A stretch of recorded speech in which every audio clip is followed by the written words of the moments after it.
Bienvenidas al estudio de los Hechos, caminando en el cristianismo, presentado por la Iglesia de Cristo en 1 de Mayo. Y feliz viviré, y aunque piensen que tarda en volver, yo confío en Él. Cada día sé más cercano está nuestro encuentro final. Día sin igual cuando le veré tal y como es. Un día se fue, prometió volver. Aquí estoy, siempre fiel. A su lado iré, Él me llevará a la eternidad. Nuevo amanecer para la hermandad del Señor traerá. Con poder vendrá, todos le verán, su señal brillará.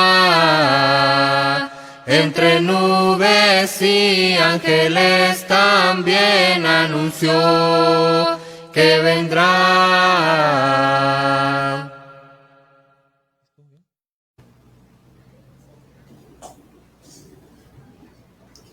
Buenos días, hermanas. Estamos hoy un día más reunidas para seguir con el estudio bíblico de Hechos. El día de hoy nos toca hablar sobre Hechos 1, 12, 26. Pero antes de comenzar, quisiera pedirle la oración a nuestra hermanita Mayra, por favor. Claro que sí, hagamos la oración. Padre, tú que moras en las alturas, te damos gracias en este día que nos permites aprender más de ti y escuchar más de tu palabra.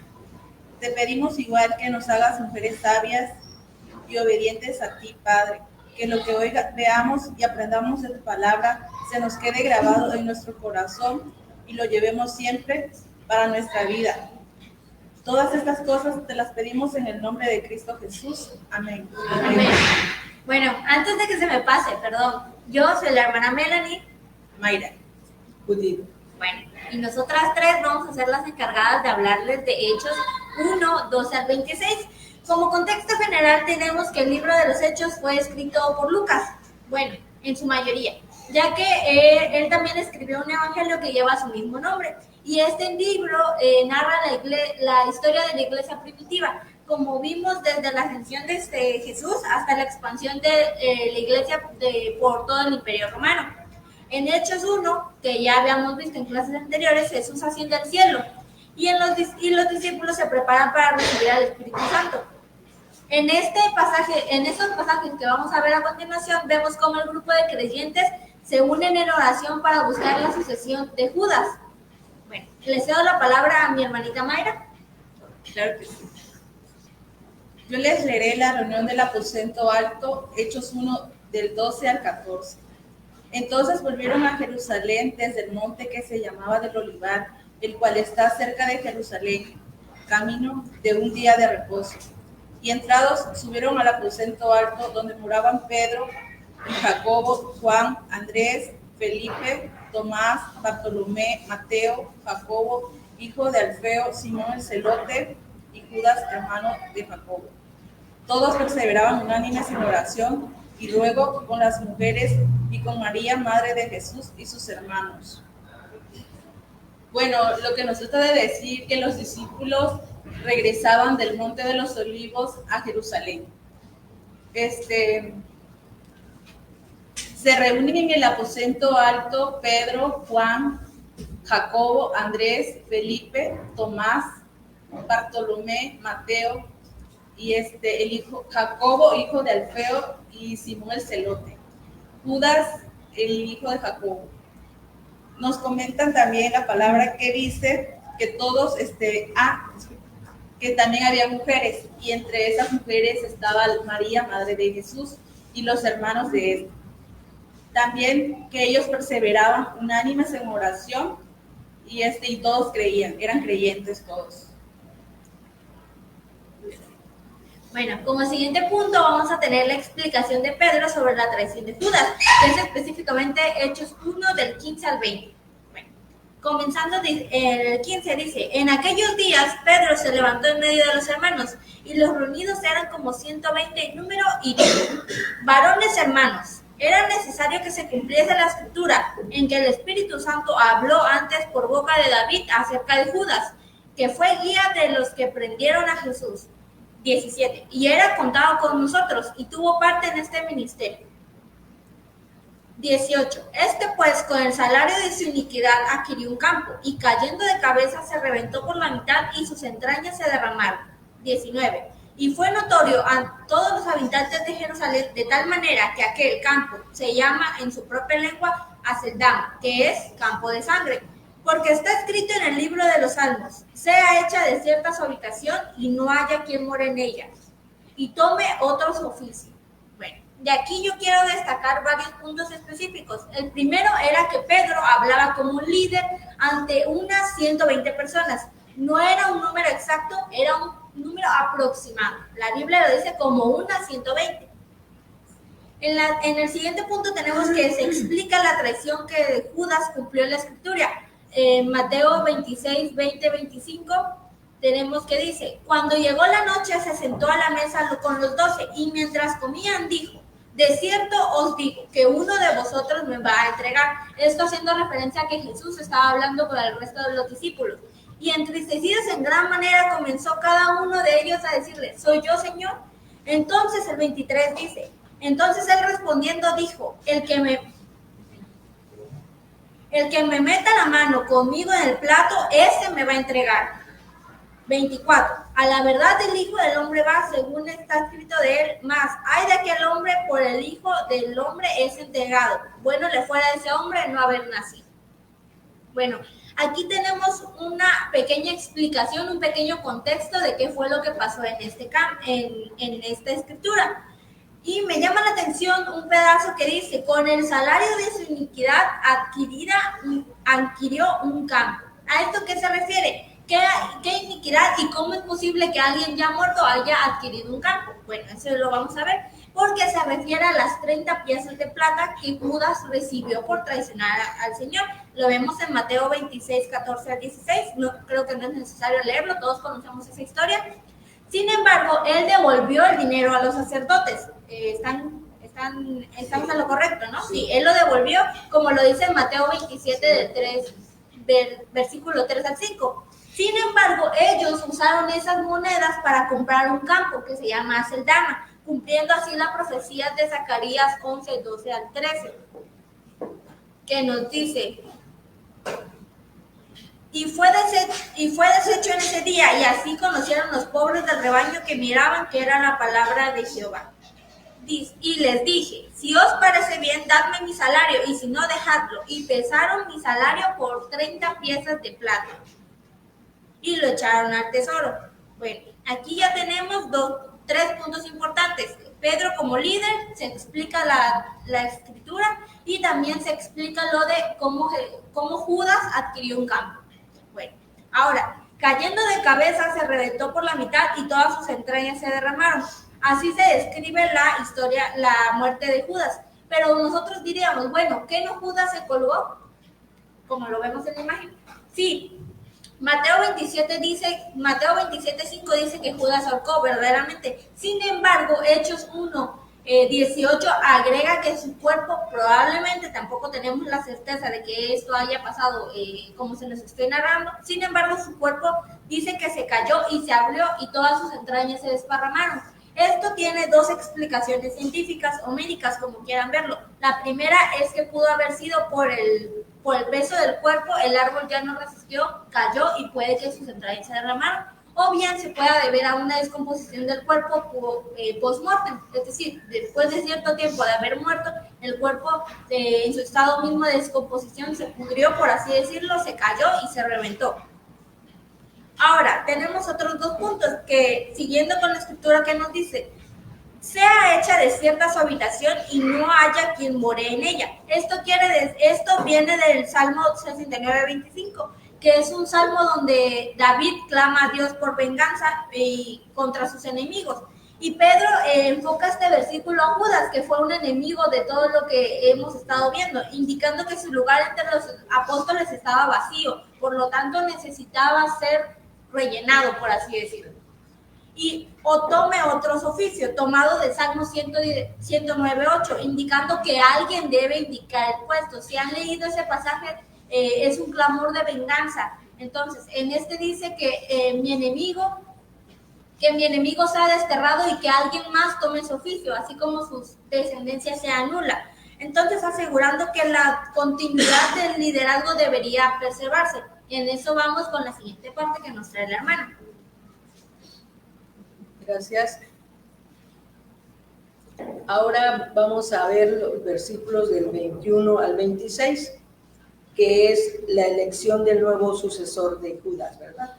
Entonces nos dice la Escritura: es necesario pues que de estos hombres que han estado juntos con nosotros todo el tiempo que el Señor Jesús entraba y salía entre nosotros, comenzando desde el bautismo de Juan hasta el día en que de entre nosotros fue recibido arriba, uno se ha hecho testigo con nosotros de su resurrección, y señalaron a dos: a José llamado Barsabás, que tenía por sobrenombre Justo, y a Matías. Y oraron, dijeron: tú, Señor, que conoces los corazones de todos, muestra cuál de estos dos has escogido, para que tome la parte de este ministerio y apostolado de que cayó Judas por transgresión para irse a su propio lugar. Y le echaron suertes, y la suerte cayó sobre Matías, y fue contado con los 11 apóstoles. En estos versículos vemos que para elegir el nuevo sucesor, al nuevo apóstol, ¿verdad?, se había de cumplir con ciertos requisitos. Tenía que ser alguien que haya estado presente durante el ministerio de Jesús. También comenzando, dice las Escrituras, desde Juan el bautismo hasta su ascensión, y ser testigo de su resurrección. Había dos candidatos, ya he mencionado: José llamado Barsabás, que por sobrenombre tenía Justo, y a Matías. Pero para que los discípulos pudieran tomar una decisión importante, primero lo que hicieron fue orar. Reconocieron que Dios era el único que Él los podía guiar para tomar esa decisión. Que sin su ayuda Él no podían hacer eso, ¿verdad? Porque su palabra dice, aquí lo escuchamos, que Él conoce nuestros corazones, conoce nuestro corazón y conoce el corazón de todas las personas.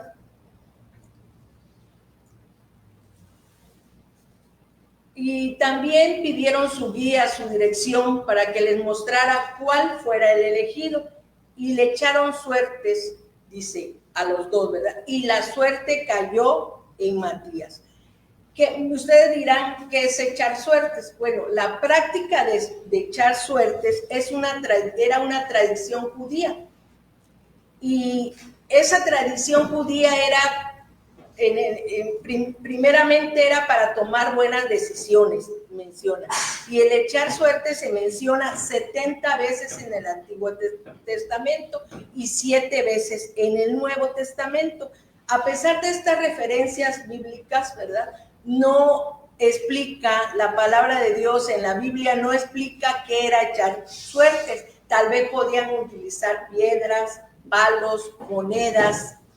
En algunas ocasiones, tal vez, algunas de nosotros hemos echado la monedita al aire, ¿verdad? Que dicen, ¿qué quieres? ¿Águila o sol, verdad? Pero bueno, no, ya vemos que para nosotros como cristianos la suerte no debe de existir, sino que nuestra mente siempre debe depositar, todo debemos depositarlo a Dios, ¿verdad? Entonces, no lo menciona qué material utilizaba. Les voy a nombrar 2 acontecimientos que pasaron, que algunas de ustedes lo han de recordar. Cuando los marineros echaron suertes para determinar qué había ocasionado esa tormenta, ¿verdad? Es la ira de Dios, y la suerte cayó en Jonás, ¿verdad? Fue cuando lo arrojaron al mar. Ahí fue cuando echaron también suerte.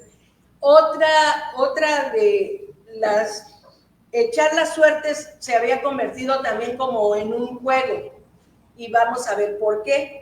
Porque esto lo vemos cuando los soldados romanos, ustedes han de recordar, echaron suerte sobre las vestiduras de Jesús, ¿verdad? En el día de que fue aprendido. Y entonces echaron suertes cuando lo iban a crucificar. Eso lo vemos en Mateo 27:35. Y la anterior que les decía, donde echaron suertes en Jonás, es Jonás 1:7. Bueno, entonces aquí vemos que en la elección de Matías vemos un reflejo hermoso de cómo Dios llama a cada uno de nosotros para un plan divino, ¿verdad? Pudo haber sido Barsabás, pero fue elegido Matías. Así Dios nos elige a nosotros, dice que Él nos escoge desde el vientre de nuestra madre, ¿verdad? Para ser sus siervos. Y entonces también podemos ver la importancia de la oración, la cual nos hace reflexionar que siempre debemos de buscar la guía y la dirección de Dios en todo lo que hacemos y al tomar decisiones importantes en nuestra vida. Gracias. Bueno, nada más como conclusión, bueno, en estos 3 pedazos de versículos que vimos, en estos 3 subtemas, si podemos verlo así, primero tenemos la importancia de la oración, de estar unidos en oración, y que también había mujeres, porque también la Biblia nos dice, y estaban los hermanos de Jesús. Eso debate la opinión de muchas personas que decían, no, es que María se conservó virgen hasta el final y Dios no tuvo más hermanos. No, aquí la Biblia nos da un claro ejemplo de que sí lo tuvo, se menciona a los hermanos de Jesús. Por otra parte, ya en la explicación, vemos todo un contexto histórico de textos que se escribieron antes y que se escribieron después y que al final se complementan para darnos el contexto de algo que es la traición de Judas y la muerte de él. Porque si nos quedamos con solo un pedacito, nos quedamos ahí, pero no, sabemos que hay mucho más de dónde investigar, de dónde leer, de dónde rescatar.